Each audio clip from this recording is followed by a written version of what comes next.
नहीं बनाते।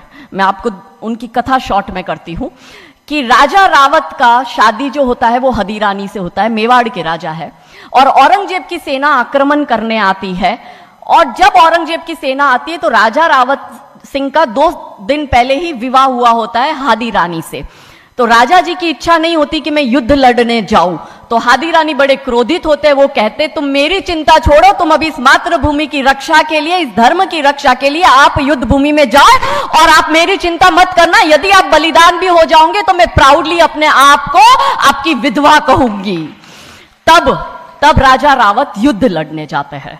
युद्ध भूमि में राजा रावत जी को हादी रानी की बहुत याद आती है, क्योंकि नई नई शादी हुई होती है, तो नई बियाई दुल्हन को छोड़ के आए होते हैं, तो बहुत याद करते हैं। तो वो अपने दूत को कहते हैं, अभी सेना आने में समय होता है और युद्ध में भी समय होता है, तो वो कहते हैं अपने दूत को कि जा तू रानी सा के पास जा महल में और उनसे कहे कि राजा जी को आपकी बहुत याद आ रही है, आप अपनी कोई एक निशानी उनके लिए भेजो।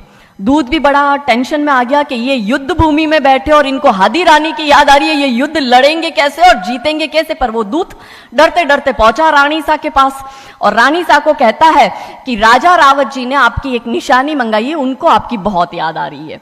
तो रानी सा बहुत क्रोधित हो जाते कि ये मेरा पति कैसा, ये युद्ध लड़ेगा कैसे, औरंगजेब की इतनी बड़ी विशाल सेना है, यदि जहां युद्ध भूमि में बैठकर उसको रणनीति बनानी है वहां वो मेरी निशानी मंगवा रहा है। तब हमारी हादी रानी क्रोधित होती है, हाथ में तलवार लेती है, अपनी गर्दन काटती है, थाल में सजा के दूत को देती है और कहती है जा तेरे राजा को जाके दे देना मेरी निशानी।